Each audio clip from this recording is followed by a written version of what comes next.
Well, that all got a little bit out of hand. I was running out of time, had to get it done, couldn't pick up the camera to film, plus I was having multiple issues on multiple things. So, here we are. And it looks like it's going to have to be modified straight out of the packet. So what's unusual about that? The current situation is we now have boost control, but there was an issue with that. I have moved the PLX AFR meter. Yep, that thing. I've moved the location of it. It used to be under there. Now it's under there. And the reason I did that, so the problem I was having, and actually still having, is that when you start the car up, the fuel mixture will lean right out, which means there will be way too much air. The AFR is the air fuel mixture, right? So how much air versus how much fuel. This gauge is showing that it's spiking all the way up to full air, which it shouldn't be doing, and it can't be doing, otherwise the engine would run like crap. So I don't fully know why it's doing that. I've put the question on Facebook and no one's been able to answer it. We've got a few theories. I've replaced plugs, I've replaced leads, I've replaced quite a lot of things. I haven't done injectors, but I don't really know why it would be injectors. I've replaced fuel pump because I figured that at startup maybe we were just lacking pressure. But that's not the case. If it was injectors, I'd expect to see it across the board, not just at startup. So I don't think it's that. I did a bit of research this morning, and I suspect it's possible that it could actually be that. This is the fuel pressure regulator here, and this is a solenoid that controls it. From what I understand, under hot conditions, it will suck air in from here or some such thing from this side instead of this side, which it normally would, to force more fuel, because under hot conditions the engine tends to lean out. But I mean, there was only 2 results on Google that I could find as to what this thing does. So I'm not, and there were forums, so I don't even know how accurate that information is. Every other car I've ever owned that was turbo had this hose going directly to the regulator. So I am tempted to bypass that. Now you notice that this plug just hanging up here, we'll get to that in a minute once we have finished talking about this. So the plan for this is just to put a bit of Velcro on the top and a Velcro on the bottom. So this has been rerouted. It's much better in this location, I think, than up in there. Although it does have more of a chance of getting wet here, but this is more serviceable, yeah, and then it goes under there really nicely anyway. So that's all good. It's a lot more of a tidy install now because all the wires go in there, and it just plugs into where the old O2 sensor was. So I had a couple of... What I've probably done is read too much, if that's possible. Like, this unit requires power and earth to run, so you need to have it basically connected to the plus side of the battery and the negative side of the battery. But you don't want to do that because then it'll run all the time. Now the instructions say that you should have the plus side connected to ignition. So when you turn your key 2 clicks, that should start the PLX. So I did that, and then I had the earth connected up to the dash support bar. The reason I say I've read too much is because there's a lot of debate, well, not really a debate, there's just a lot of varying views on where the earth should be. Now the instructions say that the earth should be right next to the ECU, so that the PLX sees the same earth resistance value or whatever as the ECU does. That kind of makes sense, so that's what I did. But I mean, if it's next to the ECU or it's connected to the body, you're not going to get resistance through the body unless your body's rusted up, and this one isn't, so I don't see that as being an issue.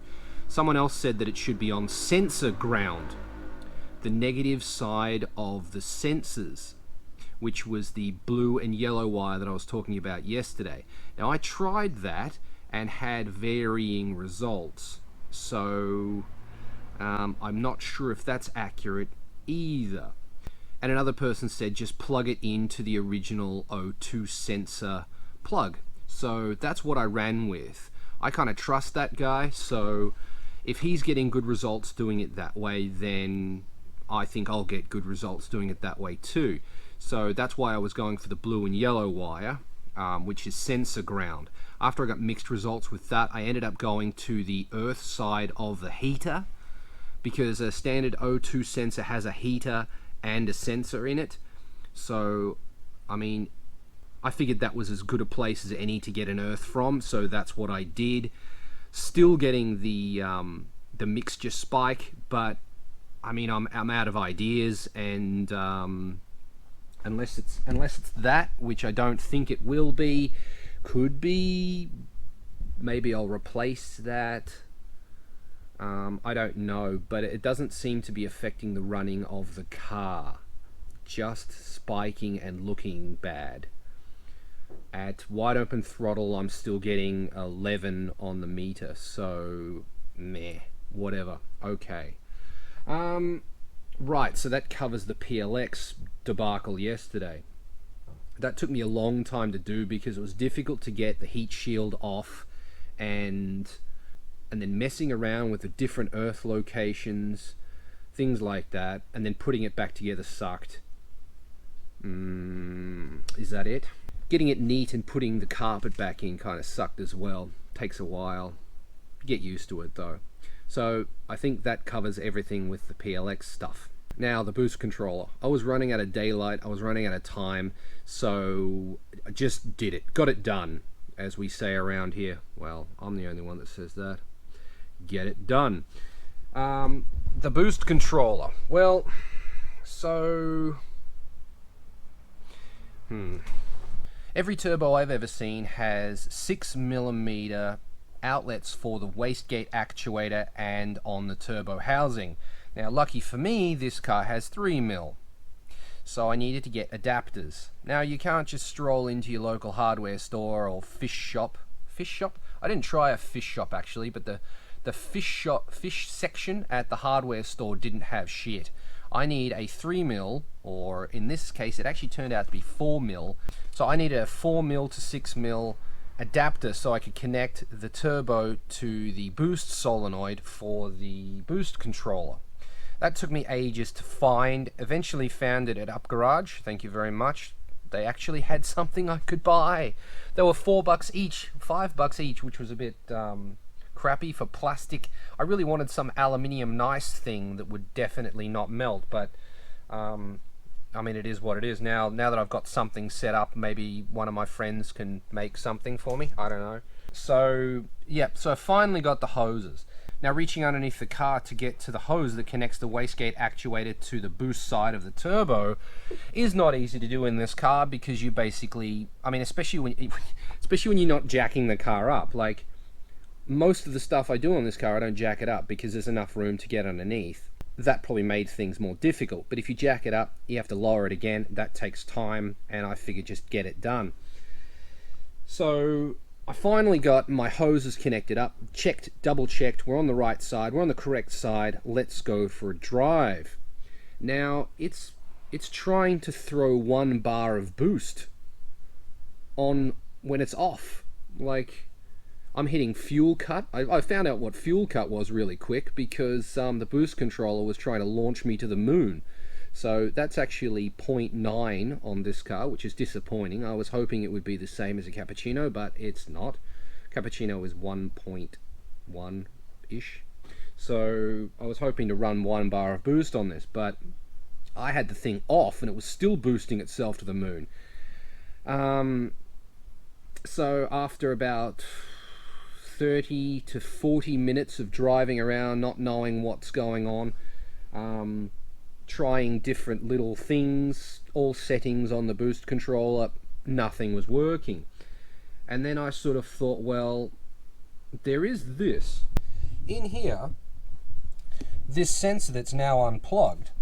connects air from the pressure side of the turbo over to the blow-off valve, or the boost recirculation valve. This thing is controlled by the computer, and it will vent boost whenever it feels like it and mess with all sorts of things. So after talking to Mr. Lesser, a friend of mine, we decided that I should probably try and unplug it. So I unplugged it, and glory days. Full boost control now.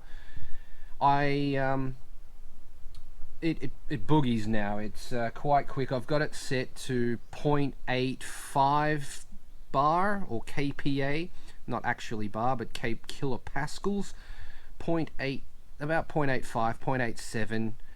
I have my alarm set at 0.89, so it doesn't go, well, I mean, it will go over that, but it's currently not.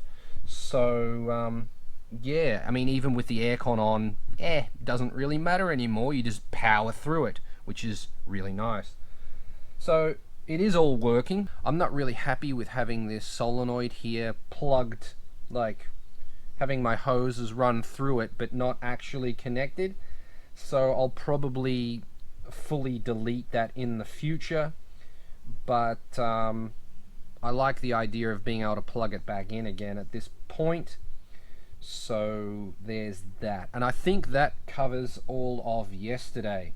I was supposed to do a lot of things yesterday I couldn't get done because I was messing around with this, but now that they are, I mean, the PLX is as good as it can get. There's nothing else I can do with that.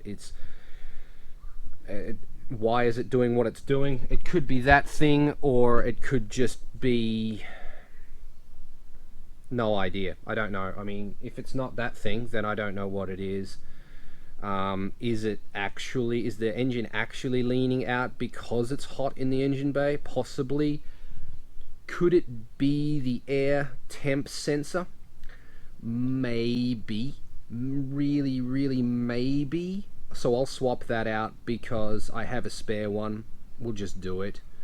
But it won't be today. I'll do it in the future. To get to that, you have to take this center part out. I've done that enough this week. I mean, I'm driving around without the center console on top because I've removed this every second day. Like, why? I mean, it's only 2 screws and 2 plugs, like 2 push pins to get it out. But even like anything to save me time is appreciated. So I'm not even putting the center console on at the moment. Speaking of center consoles, I have a mod that I was supposed to do yesterday to add drink holders to this car. Didn't get to that. I'm supposed to modify a roof rack to put on this car. Didn't get to that. And I have to change the 2 hoses for the automatic transmission fluid cooler because they're leaking. Yeah, so I've been recording for about 20 minutes here doing this right now, so I need to get off this and get to changing those hoses. But we'll do that in the next episode because that is the end of this one. If you enjoyed this episode, please hit the like button. If you want to see what happens next, hit subscribe. If you would like to support this channel, you can do that by getting your name on the Garage Kei door that is featured at the beginning of every Garage Kei episode. Or you can pick yourself up some merch at the Garage Kei Teespring store. Details on all those things and more are in the description. I will see you in the next episode. Later.